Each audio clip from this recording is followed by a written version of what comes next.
नमस्कार, live news में आपका स्वागत है। मैं हूं राहुल चौहान। खबरों बढ़ने से पहले एक नजर आज की हेडलाइंस पर।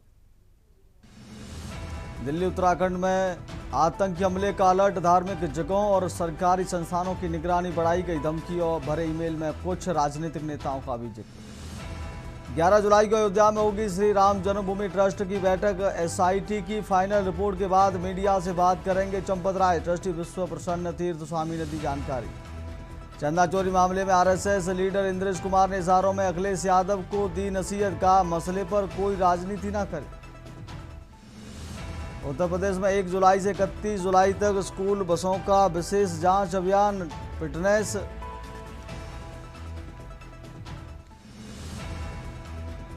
कानपुर में आज मेट्रो की सेवाएं पूरे दिन बंद। आईआईटी से नौबस्ता तक नए कॉरिडोर के साथ पूरे कॉरिडोर की होगी तकनीकी जांच। मानसून ने पकड़ी रफ्तार, 8 घंटों के अंदर 19 राज्यों भारी बारिश, आंधी का अलर्ट। 80 किलोमीटर की रफ्तार से चलेंगी हवा। आप देख रहे हैं के न्यूज, खबरों का सारथी। सीधे चलते हैं खबरों के विस्तार में। खबर दिल्ली से है। मन की बात का आज सुबह 11 बजे प्रसारण। मन की बात का आज 135वां एपिसोड। कार्यक्रम का सीधा प्रसारण दूरदर्शन पर, all India radio, social media platforms पर होगा प्रसारण। दिल्ली से खबर आपको बता रहे हैं। मन की बात का आज सुबह 11 बजे प्रसारण। मन की बात का आज 135वां एपिसोड। कार्यक्रम का सीधा प्रसारण दूरदर्शन में, all India radio, social media platforms पर होगा प्रसारण।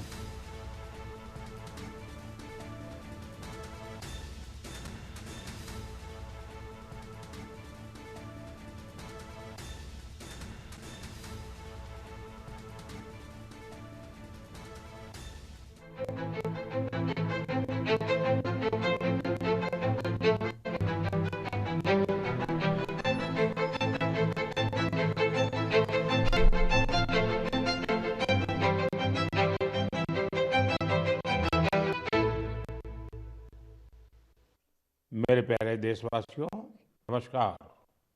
मन की बात में एक बार फिर सबसे जुड़कर मुझे अत्यंत आनंद हो रहा है।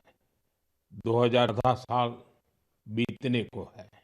इन 6 महीनों में हमने देशवासियों की अनेक उपलब्धियों पर चर्चा की है। जून में भी देश ने कुछ ऐसी उपलब्धियां हासिल की जो हर देशवासी को गर्व से भर देती है। ये देश की सुरक्षा और आत्मनिर्भरता से जुड़ी है। हाल ही में मुझे कोलकाता में नौसेना से जुड़े एक कार्यक्रम शामिल होने का अवसर मिला। वहां आईएनएस आईएनएस संशोधक और आईएनएस अग्रय को भारत नौसेना के बेड़े में शामिल किया गया। इन शिप्स की डिजाइन और मैन्युफैक्चरिंग तक सब कुछ स्वदेशी है। साथियों, जून के महीने में ही एविएशन सेक्टर में भी देश ने एक बड़ी सफलता पाई। C295 ये विमान मेड इन इंडिया है और C295 विमान ने अपनी पहली उड़ान पूरी की है और ऐसे 40 विमान भारत में ही बनाए जा रहे हैं। इससे एमएसएमई और एरोस्पेस सेक्टर को नई शक्ति मिल रही है, रोजगार के अवसर बढ़ रहे हैं और आत्मनिर्भर भारत का संकल्प भी मजबूत हो रहा है। इसी महीने डीआरडीओ ने स्वदेशी long range land attack cruise missile का भी सफल परीक्षण किया है। इसको डीआरडीओ की लेबोरेटरी और इंडियन इंडस्ट्री पार्टनर्स ने मिलकर बनाया है। यानी आज समुद्र से लेकर आकाश तक हमारा भारत अधिक सुरक्षित और आत्मनिर्भर बन रहा है। साथियों, जून में एक और आयोजन हुआ जिसमें पूरी दुनिया भारत के प्रयासों से जुड़ी और ये कार्यक्रम था अंतर्राष्ट्रीय योग दिवस। इस बार दुनिया के 2500 से अधिक स्थानों पर योग के अनेक विविध कार्यक्रम हुए। हमारे देश में करोड़ों लोगों ने स्थान स्थान पर योग कार्यक्रमों में हिस्सा लिया। इस महीने अहमदाबाद में आयोजित विश्व योगासन चैंपियनशिप की भी बड़ी चर्चा हुई। इसमें भारत ने कुल 114 पदक जीते। इनमें 102 गोल्ड मेडल भी शामिल है। भारत इस चैंपियनशिप की पदक तालिका में पहले स्थान पर रहा। मैं सभी विजेता खिलाड़ियों को बहुत बहुत बधाई देता हूं। साथियों, किसी भी राष्ट्र की आत्मा उसके लोग होते हैं, और जब उस देश के लोग कोई संकल्प लेते हैं तो कोई भी शक्ति उन्हें अपने लक्ष्य से डिगा नहीं पाती। राष्ट्र निर्माण में जन भागीदारी की ये ताकत भारत की बहुत बड़ी पूंजी है, और इस जन भागीदारी का हम बार बार अनुभव कर रहे हैं। साथियों, पश्चिम एशिया में बनी युद्ध की स्थितियों को देखते हुए मैंने देशवासियों से कुछ आग्रह किए थे। मैंने कहा था कि जहां तक संभव हो कुछ समय के लिए गोल्ड, सोना खरीदने से बचें। लोगों से कहा था कि विदेश में छुट्टियां मनाने से बचें। मैंने लोगों से कार पुलिंग को भी बढ़ावा देने की अपील की थी। मैंने किसानों से केमिकल मुक्त खेती के लिए, खेत बचाने के लिए और प्राकृतिक खाद का ज्यादा से ज्यादा इस्तेमाल का आग्रह किया था। साथियों, मैं देश के हर नागरिक का आभारी हूं कि मेरी अपील का उन्होंने न सिर्फ समर्थन किया बल्कि हर तरफ से उसमें अपना सहयोग कर रहे हैं। मुझे कई परिवारों ने संदेश भेजकर अपने अनुभव साझा किए हैं। कितने ही परिवारों ने तय किया है कि घर के विवाह में इस बार सोना नहीं खरीदेंगे। जरूरत पड़ी तो पुराने सोने को रिसाइकल करके नए गहने बना लेंगे।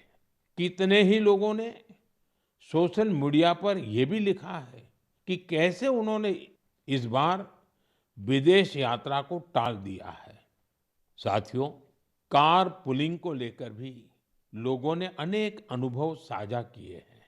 जो लोग हर दिन एक ही दिशा में अपने अपने वाहनों से जाते थे, वे अब साथ जाने लगे हैं। लोग हर संभव बस और मेट्रो का उपयोग कर रहे हैं। इससे पेट्रोल और डीजल की बचत हो रही है। इसी तरह देश के अलग अलग हिस्सों में प्राकृतिक खाद की खपत बढ़ने की भी खबरें आ रही हैं। साथियों, मुझे इस बात की खुशी है कि इस ग्लोबल क्राइसिस का हम भारतीय मिलकर मुकाबला कर रहे हैं। मुझे विश्वास है जन भागीदारी की यही शक्ति हमें मजबूती देगी, हमें सफल बनाएगी। मेरे प्यारे देशवासियों, हमारे देश में जन्मदिन, शादी ब्याह, पारिवारिक कार्यक्रम होने के साथ ही पूरे समाज का भी उत्सव होता है। हर परिवार चाहता है कि उसकी खुशियां दूसरे के साथ भी साझा हो। लोग मेहमानों को उपहार भी देते हैं। साथियों, महाराष्ट्र के नांदेड़ में एक परिवार ने अपनी खुशियां बांटने के लिए ऐसा काम किया है जो चर्चा का विषय बन गया है। यहाँ नांदेड़ के बहादुरपुरा गांव में पेटकर परिवार रहता है। इस परिवार ने सोचा कि अगर खुशी बांटनी ही है तो ऐसी चीज दी जाए जो मुश्किल समय में किसी परिवार का सहारा बने। अपने घर में विवाह के अवसर पर इस परिवार ने गांव के लगभग 3,500 लोगों के लिए दुर्घटना बीमा की व्यवस्था की। हर व्यक्ति को 1 लाख रुपए का बीमा कवर दिया गया। इस पहल के पीछे की भावना बहुत स्पर्श करने वाली है। परिवार ने देखा था कि दुर्घटना के बाद परिवारों को आर्थिक कठिनाइयों का सामना करना पड़ता है। ऐसे समय में एक छोटी सी सहायता भी बहुत बड़ा संबल बन जाती है। साथियों, सरकार देश के करोड़ों परिवारों तक सुरक्षा का कवच पहुंचा रही है। प्रधानमंत्री सुरक्षा बीमा योजना के तहत केवल 20 रुपए के सालाना प्रीमियम यानी केवल 1 साल के 20 रुपये का प्रीमियम, उस पर 2 लाख रुपए तक का दुर्घटना बीमा मिलता है। अब तक इस योजना से 58 करोड़ से अधिक लोग जुड़ चुके हैं। इनमें करीब 28 करोड़ हमारी माताएं, बहनें, बेटियां हैं, महिलाएं हैं। इस योजना से पीड़ित परिवारों को अब तक जो हिसाब मिला है, 3,700 करोड़ रुपए से अधिक की सहायता मिल चुकी है। साथियों, उसी प्रकार से प्रधानमंत्री जीवन ज्योति बीमा योजना भी उतनी ही अहम है। ये योजना व्यक्ति की दुखद मृत्यु होने पर उसके परिवार को 2 लाख रुपए का बीमा कवर देती है। इसका वार्षिक प्रीमियम सिर्फ 436 रुपये है, मतलब एक दिन का मुश्किल से 1.5 रुपया। इस योजना से अब तक 27 करोड़ से अधिक लोग जुड़े हैं। इसके तहत देश के करीब 11 लाख परिवारों को करीब 22,000 करोड़ रुपए की सहायता मिल चुकी है। ये आंकड़े बहुत बड़े हैं। इन आंकड़ों के पीछे लाखों परिवारों की अपनी अपनी कहानी है। कहीं किसी माँ को बच्चों की पढ़ाई जारी रखने में सहायता मिल गई, कहीं किसी पत्नी को घर की जिम्मेदारियां संभालने का सहारा मिल गया। साथियों, कई बार बहुत बड़ी सुरक्षा की शुरुआत बहुत छोटी राशि और एक छोटे से कदम से हो सकती है। छोटा सा भी निर्णय बहुत बड़ा बदलाव करता है। मेरा आप सभी से आग्रह है कि अपने परिवार में इन योजनाओं की जानकारी जरूर साझा करें। मेरे प्यारे देशवासियों, मन की बात में अब बात एक ऐसे विषय की जो हजारों साल पुराना है, हजारों साल से मानव समाज में घर कर करके बैठ गया है। ये विषय है अंधविश्वास का। अंधविश्वास कई बार केवल एक गलत धारणा नहीं होता, वो डर पैदा करता है। और जब डर मन पर हावी हो जाता है तो इंसान सच को देखना ही बंद कर देता है। अंधविश्वास में डूबे लोग फिर बिना तर्क के, बिना सत्य जाने ऐसे फैसले लेने लगते हैं जिनका बड़ा नुकसान होता है। वहीं समाज में ऐसे लोग भी होते हैं जो विज्ञान, अनुभव और तर्क के आधार पर उन धारणाओं को चुनौती देते हैं। अंधविश्वास से विश्वास तक की ये यात्रा आसान नहीं होती। और आज मैं ऐसी ही एक सफल यात्रा के बारे में आपको जरूर बताना चाहता हूं। साथियों, असम में एक पक्षी पाया जाता है। उस पक्षी का नाम है हरगिला। हरगिला एक दुर्लभ पक्षी है। ये प्रकृति को स्वच्छ रखने में अहम भूमिका निभाता है, लेकिन असम के कुछ इलाकों में लंबे समय तक इसे अशुभ माना जाता था। लोग इसे अपने आसपास देखना पसंद नहीं करते थे। कई बार उन पेड़ों को भी काट दिया जाता था जिन पर हरगिला के घोंसले बने होते थे। सोचिए, एक ऐसा पक्षी जो पर्यावरण की सफाई में मदद करता है, वही हरगिला लोगों के डर का शिकार बन गया था। इसी दौरान जीव वैज्ञानिक पूर्णिमा देवी बर्मन ने ये सब देखा। उन्होंने लोगों के मन में बैठी गलत धारणा को बदलने का संकल्प लिया। उन्होंने महिलाओं से बात की, उन्होंने लोगों को विज्ञान के आधार पर समझाया। धीरे धीरे महिलाएं इस अभियान से जुड़ने लगी। फिर एक बड़ा बदलाव शुरू हुआ। जिस पक्षी को कभी अशुभ मानकर भगाया जाता था, वहीं गांवों की पहचान बनने लगा। हजारों ग्रामीण महिलाएं हरगिला को बचाने के लिए आगे आई। आज उन्हें हरगिला आर्मी के नाम से जाना जाता है। इन महिलाओं ने समाज के साथ संघर्ष भी किया, समाज को समझाने के लिए दिन रात काम किया और अंधविश्वास को पीछे छोड़ करके रहे। उन्होंने दिखाया है, जब सही जानकारी पहुंचाई जाती है तो वर्षों पुरानी सोच भी बदल सकती है। साथियों, मैं अक्सर कहता हूं, जो खेलता है वो खिलता है।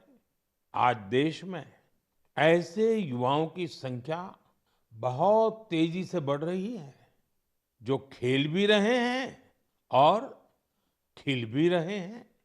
पहले की तुलना में अब कहीं अधिक युवा खेलों को कैरियर के रूप में अपना रहे हैं। मुझे नागालैंड के दो ऐसे प्रयासों के बारे में जानकारी मिली है जो बहुत दिलचस्प है। पहला प्रयास है नागालैंड बेबी लीग। नाम सुनकर आपको जरूर लगता होगा कि ये बहुत छोटे बच्चों की कोई साधारण लीग होगी, लेकिन ऐसा नहीं है। ये 5 से 10-12 साल की आयु के छोटे छोटे बच्चे, फूल जैसे बच्चों की एक असाधारण लीग है। और इन बच्चों के फुटबॉल खिलाड़ियों की एक ऐसी लीग है जो उनकी रफ्तार को और प्रतिभा के लिए उनको प्रेरित भी करती है और उनकी पहचान भी बनाती है। इसकी शुरुआत नागालैंड के अधिक से अधिक बच्चों को फुटबॉल से जोड़ने के लिए हुई थी। 5 से 12 वर्ष तक के लड़के और लड़कियां इसमें हिस्सा ले सकते हैं। ये लीग अब अपने 3 वर्ष पूरे कर चुकी है। इस लीग का बच्चों के मन पर बहुत अच्छा प्रभाव पड़ा है। साथियों, नागालैंड में एक और अच्छा प्रयास हो रहा है। इसका नाम है नागालैंड विमेन फुटसल लीग। हो सकता है आपके लिए ये फुटसल एक नया नाम होगा।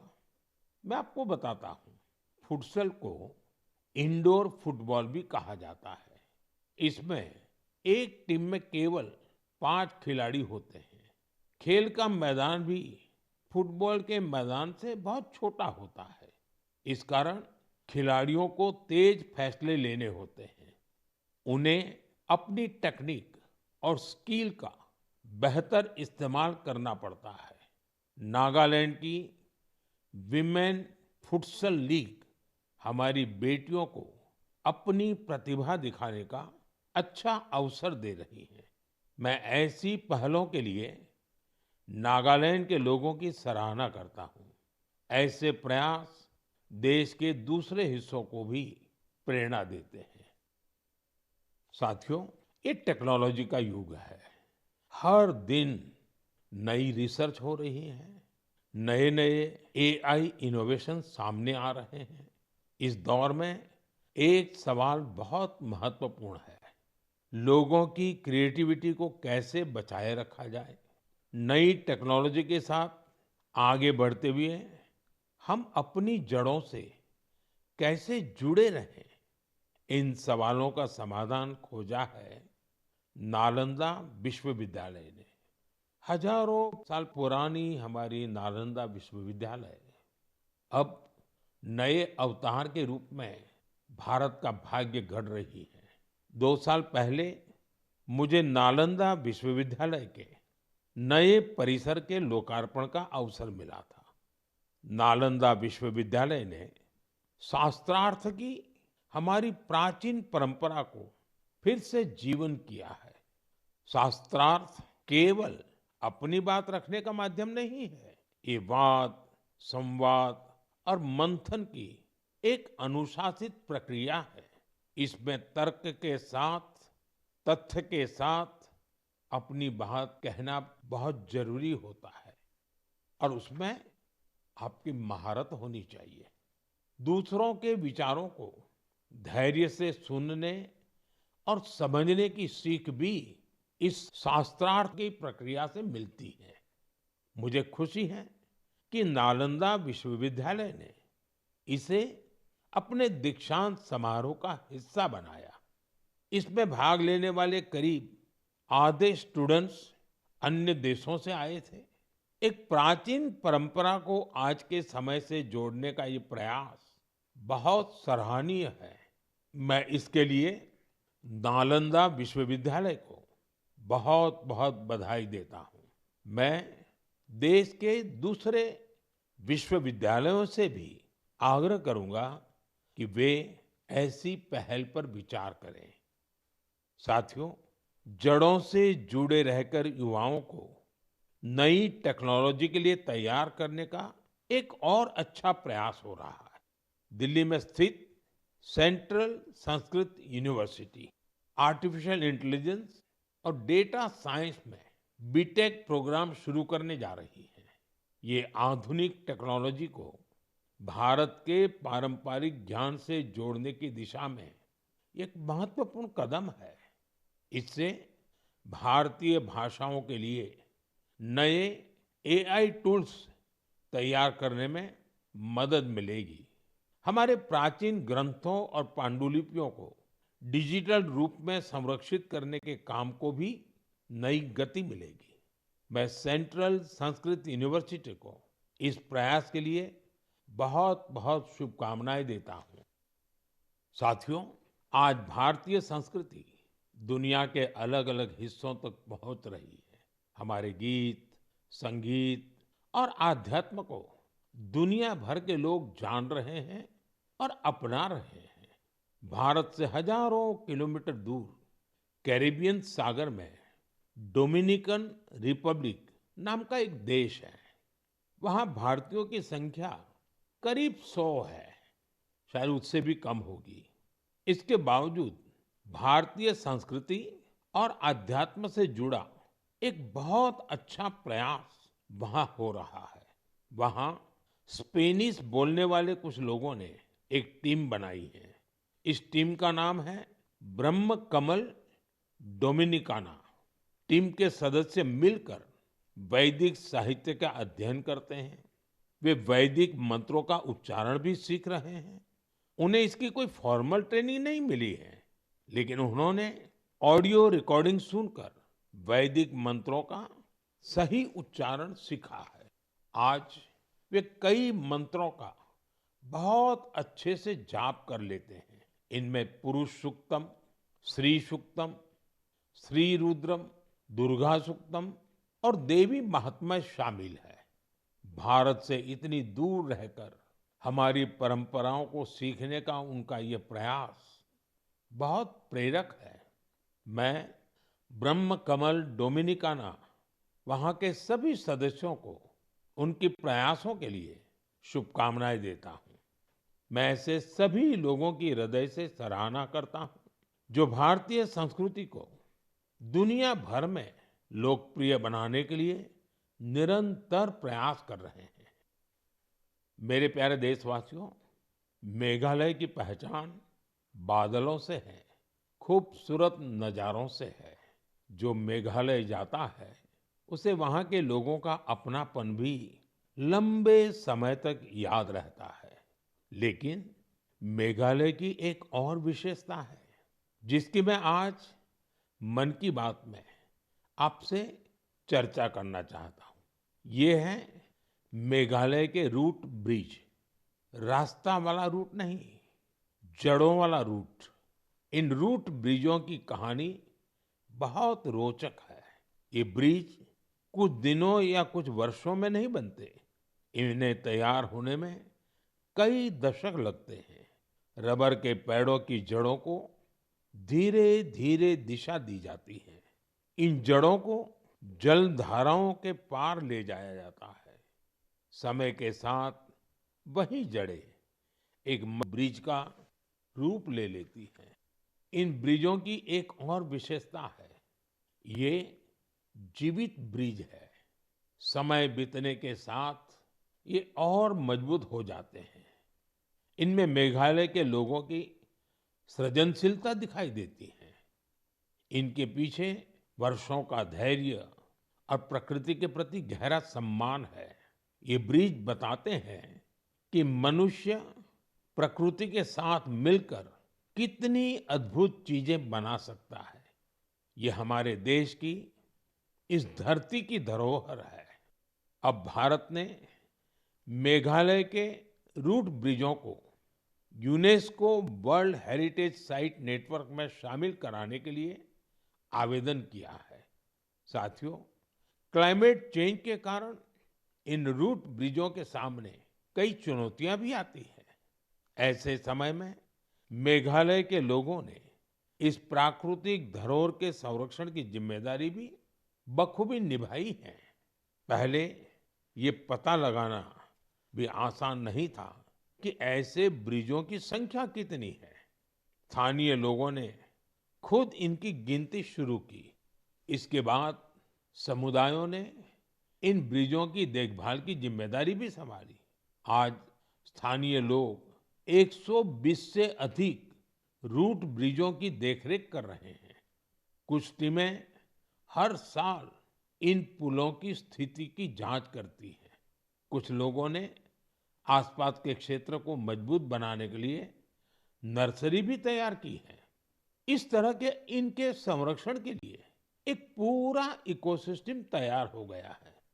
आपने देखा होगा, इस वर्ष हैली वारजी को पद्म अवार्ड से सम्मानित किया गया है। उन्होंने अपने जीवन के 50 से अधिक वर्ष इन रूट ब्रिजों की देखभाल में लगाए हैं।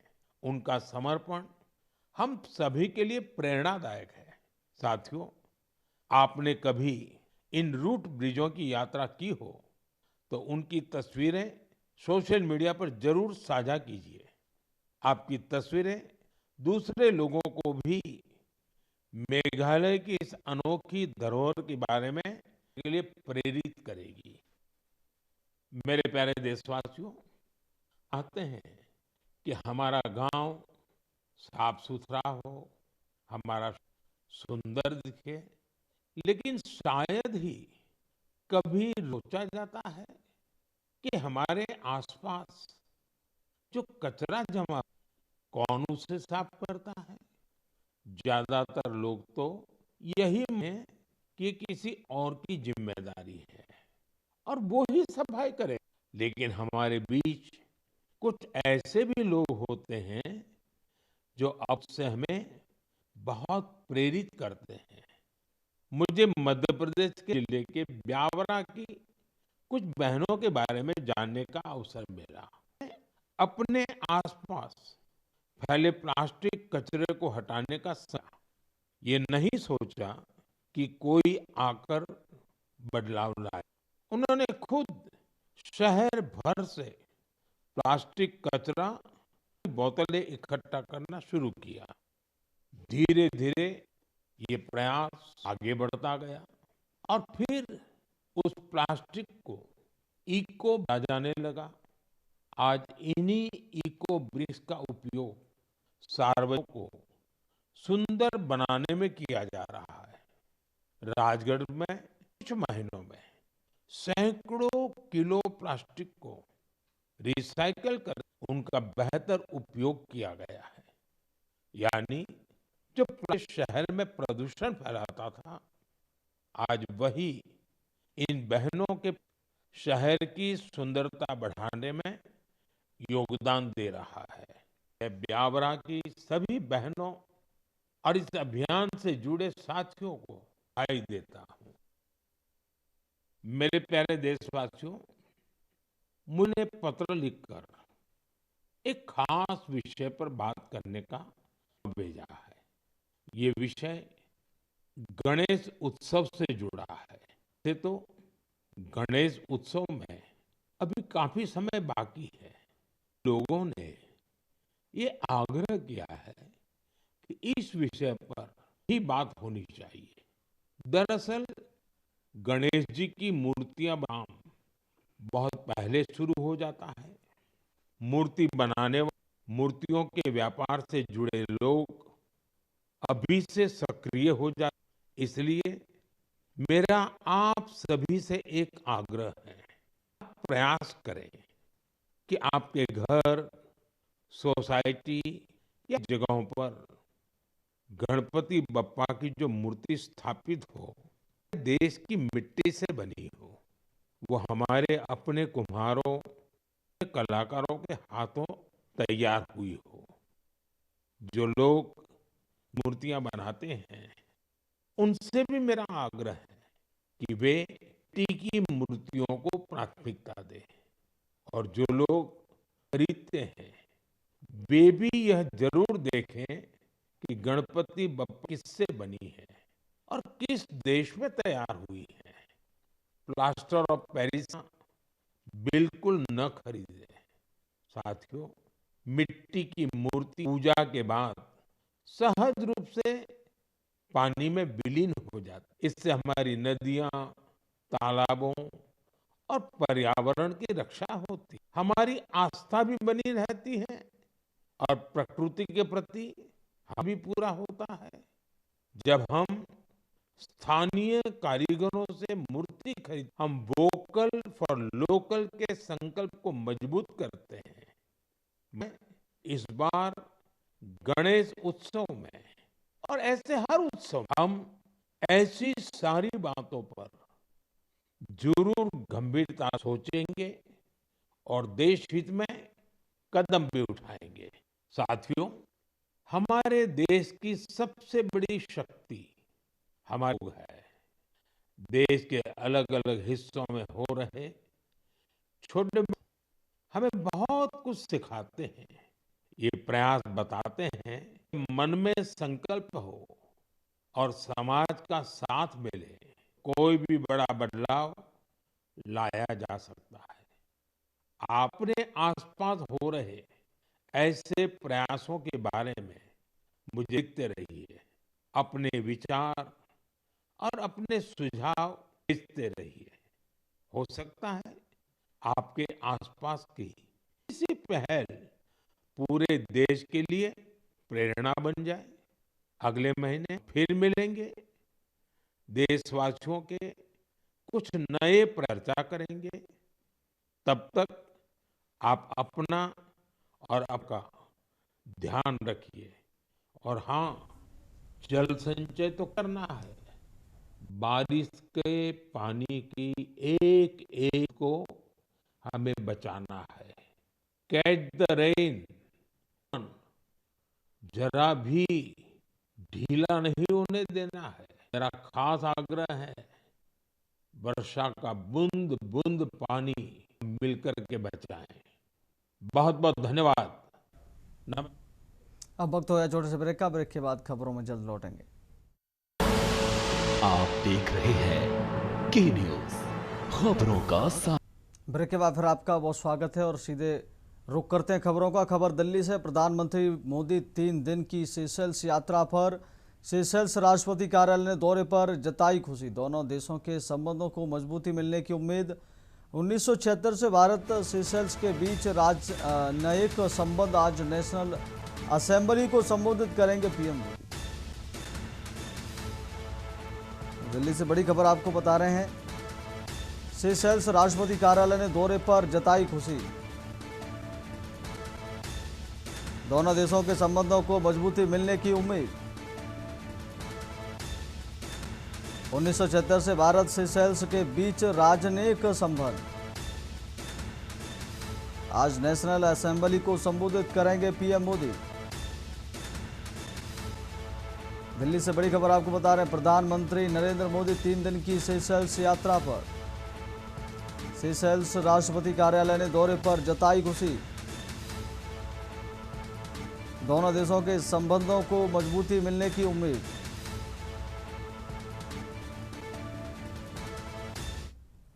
अगली खबर का रुख कर लेते हैं। अयोध्या से खबर है। 1 जुलाई से लागू होगी विकसित भारत जी राम जी योजना। ग्रामीण परिवारों को मिलेगा 125 दिन के रोजगार का अवसर। आत्मनिर्भर गांव के निर्माण को मिलेगी नई गति। उत्तर प्रदेश में योजना के शुभारंभ की जोरदार तैयारियां। अयोध्या से खबर आपको बता रहे हैं। उत्तर प्रदेश में योजना के शुभारंभ की जोरदार तैयारियां। 1 जुलाई से लागू होगी विकसित भारत जी राम जी योजना।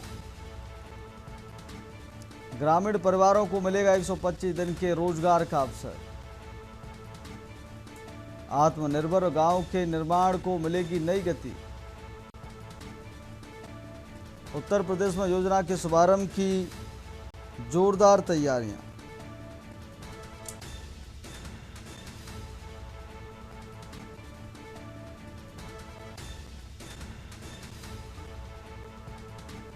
ग्रामीण परिवारों को मिलेगा 125 दिन का काम। आत्मनिर्भर भारत की उत्तर प्रदेश में योजना के शुभारंभ की जोरदार तैयारियां। 1 जुलाई से लागू होगी विकसित भारत जी राम जी योजना। अगली खबर का रुख करते बेमेतरा जिले में दिन दहाड़े हत्या की सनसनीखेज वारदात सामने आई है। ग्राम पंचायत भद्राराली के बीच चौक में एक युवक की धारदार हथियार से हत्या कर दी गई। घटना के बाद इलाके में दहशत का माहौल है। पुलिस ने त्वरित कार्रवाई करते हुए आरोपी को हथियार सहित गिरफ्तार कर लिया है और मामले की जांच जारी है। बेमेतरा जिला की ग्राम पंचायत भद्राराली के बीच चौक में दिन दहाड़े कन्हैया बंजारे की धारदार हथियार से कथित तौर पर हत्या कर दी गई है।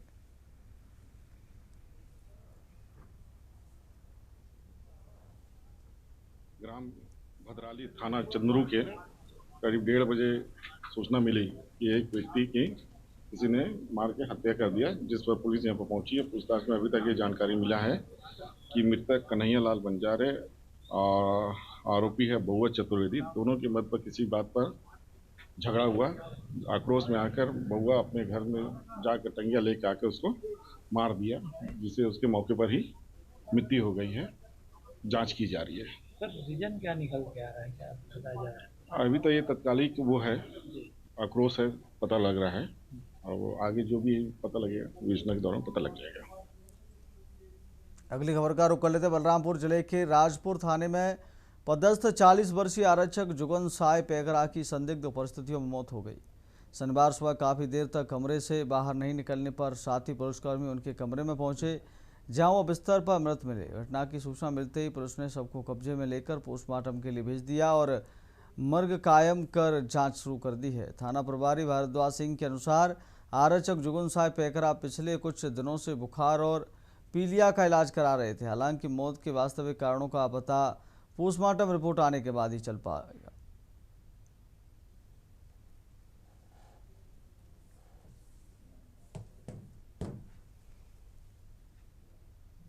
अगली खबर का रुख करें तो देवघर सर्किट हाउस में आयोजित मदवेसी वैश्य समाज महासभा की बैठक में आज के राष्ट्रीय अध्यक्ष विजय कुमार गुप्ता का भव्य स्वागत किया गया।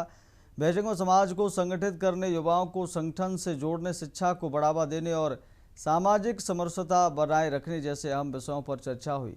राष्ट्रीय अध्यक्ष विजय कुमार गुप्ता ने कहा कि किसी भी समाज की सबसे बड़ी ताकत उसकी एकजुटता और आपसी विश्वास होता है। उन्होंने कहा कि मजबूत संगठन ही समाज के सामाजिक, शैक्षणिक और आर्थिक विकास को नई दिशा दे सकता है।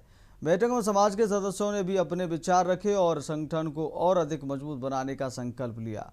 मीडिया से बातचीत में विजय कुमार गुप्ता ने आगामी श्रावणी मेले को लेकर प्रशासन से श्रद्धालुओं की सुविधा को सर्वोच्च प्राथमिकता देने, बेहतर भीड़ प्रबंधन करने और ऐसी व्यवस्था सुनिश्चित करने की अपील की जिससे देश भर में आने वाले श्रद्धालु बिना किसी परेशानी के बाबा बैद्यनाथ के दर्शन और पूजा अर्चना कर सकें।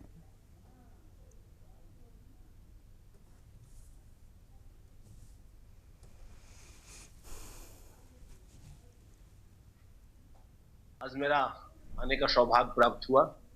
देवघर पुण्य भूमि पे भगवान शिव की आराधना दोनों जगह मैंने की। बैद्यनाथ धाम में भी, वासुकीनाथ धाम में जाकर शिव की आराधना करने के पश्चात हमारे जो मदवेसी वैश्य महासभा के स्वजाति बंधुओं के साथ में एक हमारी बैठक, जिसमें हमने सामाजिक कार्यकलापों पर चर्चा की, अपने समाज को कैसे विकसित किया जाए और समाज में जो एकता और एक रूपता स्थापित हो, सभी सद्भाव से रहे, ताकि मेरा समाज अगर विकसित होगा तो झारखंड प्रदेश के भी विकास में हमारे समाज का योगदान।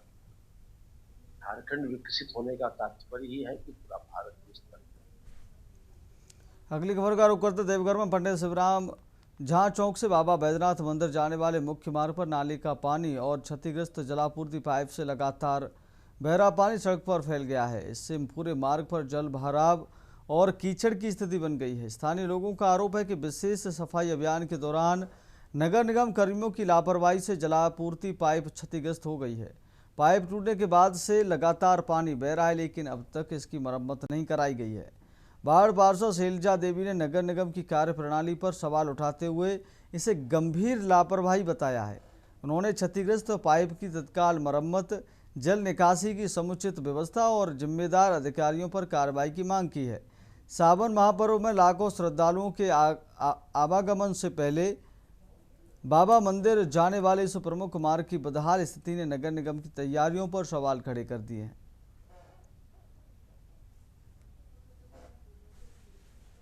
बिहार से, लेकिन देवघर का स्थिति बहुत बुरा है। देख रहे हैं कि मंदिर के एकदम पास में हम लोग रुके हुए, नाला बह रहा है, हम लोग जाने में बहुत कठिनाई हो रहा है। कोई व्यवस्था यहाँ नहीं प्रशासन का यहाँ। तो मतलब इसमें जा रहा आर पार कैसे हो रहा है? अगर होना होता तो हम लोग तो वेट कर रहे हैं कि कोई गाड़ी आएगा, हवा है तो उससे जाएंगे, ताकि बच्चा लोग है, सामान लोग लेके, पूरा गंदा पानी है तो कर रहा है। अब इसी में कैसा दिन मंदिर जाता है। देखिए लोग कैसे पार हो रहा है। इसमें लोग ऊंचे करके पैंट ऊंचे करके चलना पड़ता है। गंगा में स्नान करके यहाँ पे गटर में गटर का पानी काट के महादेव के दर्शन करने जाना। मतलब नल्ले का पानी पूरा बह रहा रास्ता? हाँ, नल्ले का पानी पूरा बाहर आ रहा है। क्या नाम हो गया आपका? मैं अहमदाबाद से तेजस पंड्या बात कर रहा हूँ। अच्छा, अहमदाबाद से आया दर्शन। और ये नज़ारा देख कर कैसा लगा देवा का? हाँ, ये पीएनझा रोड बसंती मंडप के पास निगम के द्वारा विशेष सफाई अभियान कराया गया है। वो सफाई अभियान दिख रहा है। निगम की ये पॉलिसी बन चुकी है कि सफाई जब कुछ विशेष कराना है, जैसे अभी सावन है, तो वो जेसीबी लगा के नाला का वो स्लैब हटा के उससे काम कराते हैं, मैनुअल काम नहीं कराते हैं। जबकि निगम के ही द्वारा पानी का पाइप नाला के साइड में लगा हुआ है, उनको पता है ये चीज़ को, तो बस जेसीबी से कराते हैं, पाइप फट जाता है और नाला साफ हो जाता है। ये उनका मतलब सोचा समझा ये पॉलिसी है। हजारीबाग के प्रसिद्ध ओकनी तालाब में जलीय जीवों की लगातार हो रही मौतों ने प्रशासन की चिंता बढ़ा दी है। तालाब के प्रदूषित पानी की शिकायत मिलने के बाद जिला प्रशासन, प्रदूषण नियंत्रण बोर्ड और नगर निगम की संयुक्त टीम ने मौके पर पहुंचकर निरीक्षण किया और जांच शुरू कर दी है। करीब 14 एकड़ में फैला हजारीबाग का ओकनी तालाब इन दिनों गंभीर प्रदूषण की समस्या से जूझ रहा है। तालाब में मछलियों, कछुओं और अन्य जलीय जीवों की मौतों की सूचना मिलने के बाद जिला प्रशासन हरकत में आया है। निरीक्षण के दौरान स्थानीय लोगों ने बताया कि तालाब के आसपास कूड़ा फेंके जा रहा है। कुछ लोग मवेशियों को तालाब के किनारे बांध रहे हैं और उनका अपशिष्ट भी तालाब में पहुंच रहा है। इसके अलावा तालाब में सिंघाड़े की खेती के दौरान केमिकल और अन्य पदार्थों का इस्तेमाल भी जल प्रदूषण की बड़ी वजह बताया जा रहा है। प्रदूषण नियंत्रण विभाग के अधिकारियों ने तालाब के पानी की जांच के लिए नमूने लिए हैं। अधिकारियों का कहना है कि जांच रिपोर्ट आने के बाद जलीय जीवों की मौत के वास्तविक कारणों का पता चलेगा। रिपोर्ट जिला प्रशासन और नगर निगम को सौंपी जाएगी, जिसके आधार पर आगे की कार्रवाई की जाएगी। मछली मरा हुआ पाया गया है। इसमें हम लोग सारे लोग ऑफिसर्स आए हुए हैं, यहाँ पे जांच हुई है। पानी काला रहता है। नगर आयुक्त साहब आए हुए हैं, वो निर्देश दिए हैं साफ सफाई करने के लिए।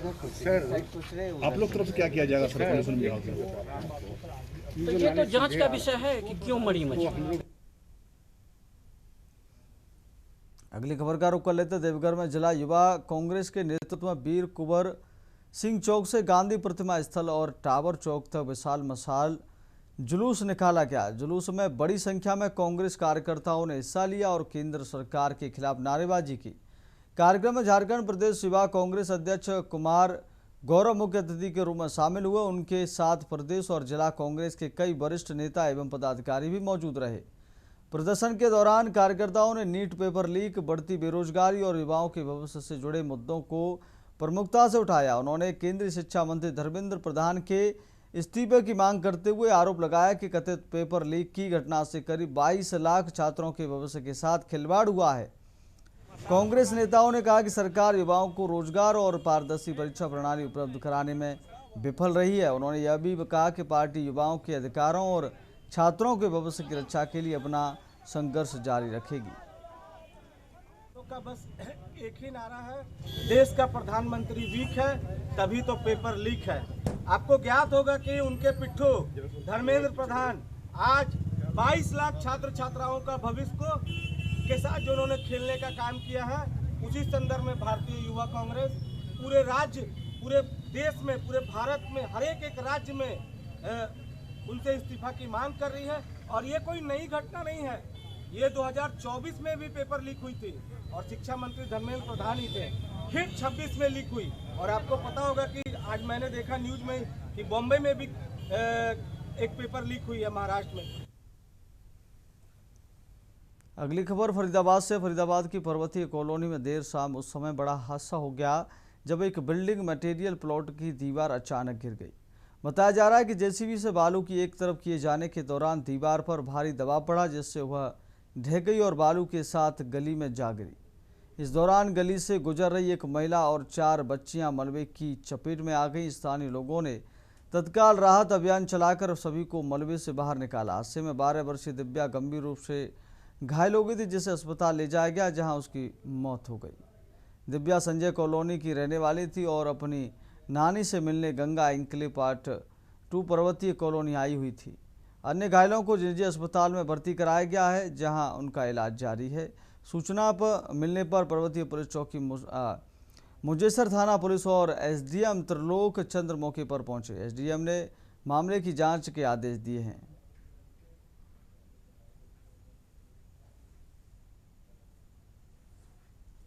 और पूरा डस्ट का पूरा पहाड़ बना रखा था।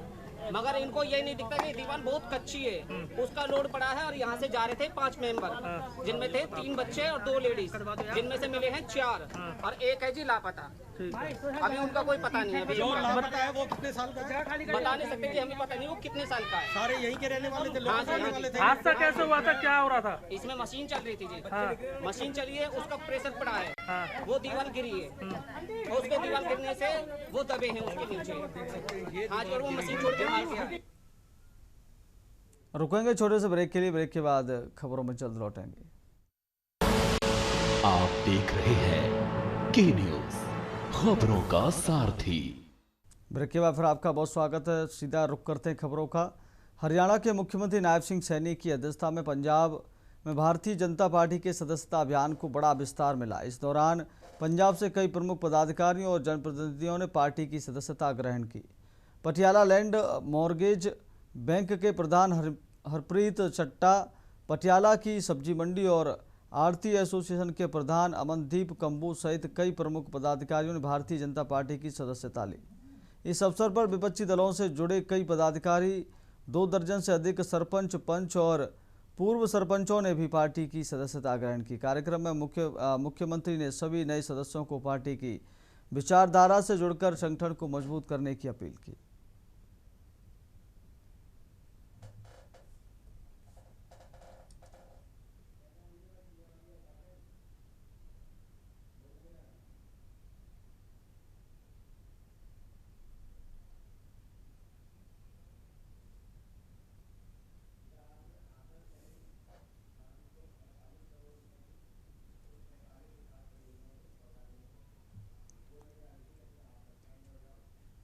सीधा हाथरस लेकर चलते हैं, जहां मुख्यमंत्री योगी आदित्यनाथ 548 करोड़ की 143 विकास परियोजनाओं का लोकार्पण शिलान्यास करने पहुंचे हैं। ये तस्वीरें आपको दिखा रहे हैं। वहाँ स्टॉल लगी हुई हैं, उन स्टॉलों का निरीक्षण करते दिखाई दे रहे हैं मुख्यमंत्री।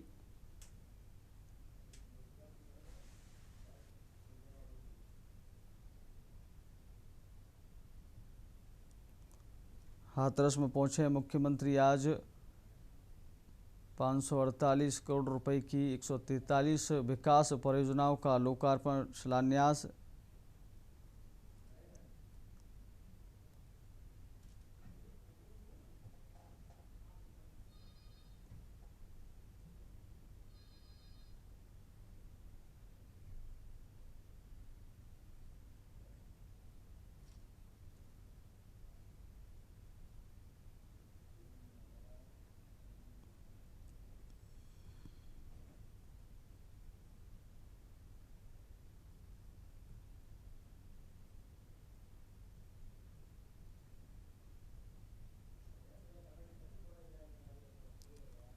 हाथरस से सीएम योगी आदित्यनाथ हम लाइव आपको दिखा रहे हैं। 143 विकास परियोजनाओं का लोकार्पण शिलान्यास करने पहुंचे हैं मुख्यमंत्री।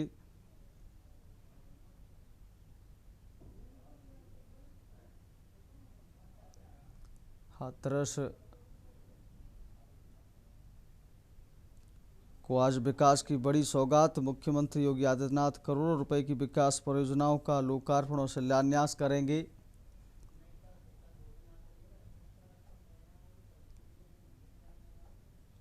सवाल यह है कि क्या ये परियोजनाएं हाथरस की तस्वीर बदल देंगी या जनता अब जमीन पर नतीजे देखना चाहती है।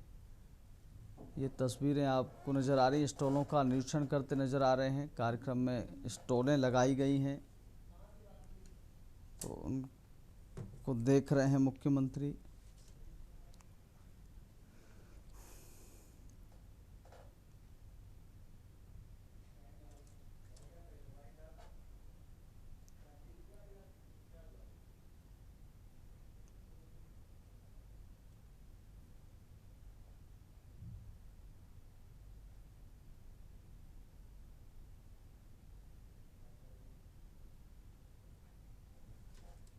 हाथरस में आज मुख्यमंत्री योगी आदित्यनाथ का बड़ा दौरा। करोड़ों रुपए की विकास परियोजनाओं का लोकार्पण और शिलान्यास, साथ ही जनता को संबोधन करेंगे।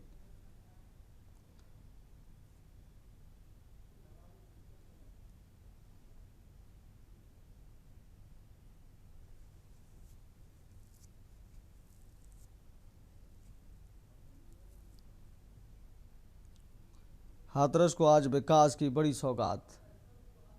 मुख्यमंत्री योगी आदित्यनाथ करोड़ों रुपए की विकास परियोजनाओं का लोकार्पण और शिलान्यास करेंगे। फिलहाल इस बुलेटिन में मेरे साथ इतना ही। देखते रहिए के न्यूज़ इंडिया। नमस्कार। आप देख रहे हैं के न्यूज़, खबरों का सारथी।